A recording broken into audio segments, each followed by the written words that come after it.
This is me. 3 weeks ago when I realized that my Rode Wireless Go units needed to be charged. So I did what anyone else would do. I climbed under my desk into the never-ending pile of cable. Oh, careful. Oh. And this is me now. Powerful. Confident. Educated. Okay, seriously though, this has got to be one of the coolest ways to store your Wireless Go and Wireless Go 2 units. It's pretty sweet. Also, if you're new here, my name is Randy and I make videos about audio tech and all that kind of nerdy stuff. Also, there's like 3 products on their way right now that I'm really excited to show you guys, so you definitely want to stay tuned for that. But first, we're starting off with this guy here from ZGCINE. I think that's how you say their name. Huge thanks to them for sending this over for me to check out. This is basically the best way to store and charge your Wireless Go or Wireless Go 2 units. And it essentially does exactly what you think it would. So I figured today, the best way to cover all the information about this is to jump straight into the pros and cons list. So let's jump straight into the pros. Okay, let's start off with pro number 1. So basically this is a power bank. You can think of it like a power bank that you'd use to charge your phone or something, and it has a 3,400 milliamp hour battery inside, and that will charge to full in about 2 hours. Now, these take just under 3 hours to charge. When I tested this, I actually turned them on, let them die, and then I turned them back on once they were dead for a few minutes, let them die again, and then I did it a 3rd time. I turned them on and let them die again. So I let them die 3 times. They were completely as dead as can be. Plugged them in and it took just under 3 hours, I think like 2 hours and 50 minutes. I'll put it up on the screen because I did time it.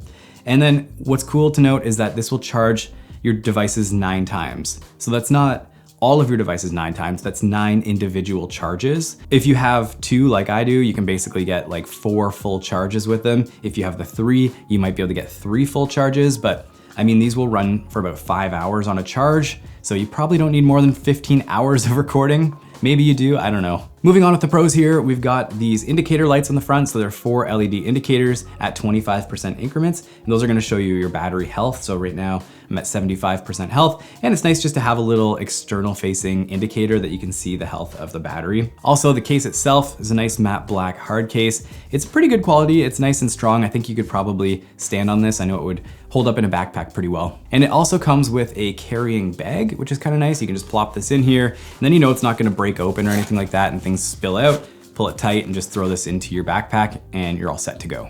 And the bag itself comes with 2 extra USB Type A to USB Type C cables. And this is really awesome because if you have the Wireless Go units, these both come with their own USB-C to USB-A charging cables, but it is nice of them to throw in some more of these cables because you can never have enough USB-C cables. Another pro here, something that you might have noticed on the back side, there's actually 2 USB ports here. There's USB Type-C.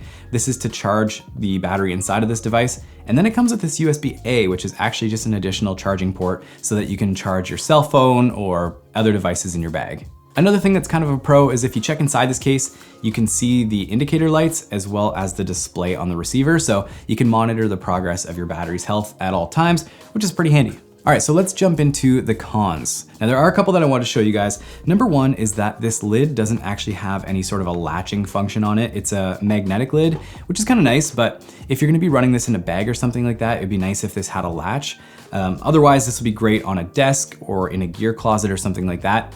Now, to be fair, if this does open up, they're not gonna fall out. They're in there really snug, so they're not gonna fall out, which is nice. And you can also remedy that by putting it into the travel bag, and then you know that lid's not gonna come open or anything like that. And moving on, the second con here is that the lid just in general feels a little bit cheap. This is something that I've noticed in a lot of the comments on Amazon. People were saying it, like, you can kind of hear that. It's just a little bit, it doesn't really inspire confidence. It's not a huge deal breaker. This is probably gonna live in my gear closet, so it doesn't really bother me, but it's just something that I thought I should mention. Another con, which is kind of a strange one, the marketing materials online say, double click this button and it'll close the lid, which I've tried, double click.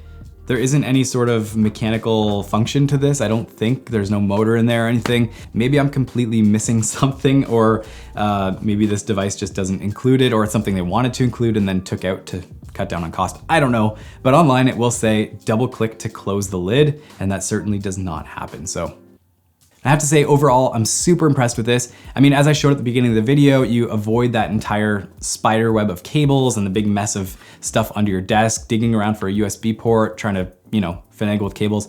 I hate that stuff. So this is just so nice and clean. I can put it on my desk. I can even slide it in a drawer. Like, it's not very tall. This will fit in a drawer. I can put it in my gear closet. It's pretty much just out of sight, out of mind, and then they're always gonna be nice and charged, which is fantastic. Now, as for price, this comes in at, I believe, $49 US, or I wanna say 59 Canadian. I'll double check those prices and they'll be linked down below so you guys can access those. As I mentioned, I have like 3 more products on their way that I'm really excited to show you guys. So make sure you guys subscribe down below to catch those videos. And if you wanna see my video on the Rode Wireless Go, the Deity Pocket Wireless, and the Comica Boom XD Pro, which is around here somewhere, make sure to check out this video right here. I cover the range tests, the sound quality, the accessories, basically everything that you need to know to make an informed buying decision. That's it for this week. We'll see you guys in the next one.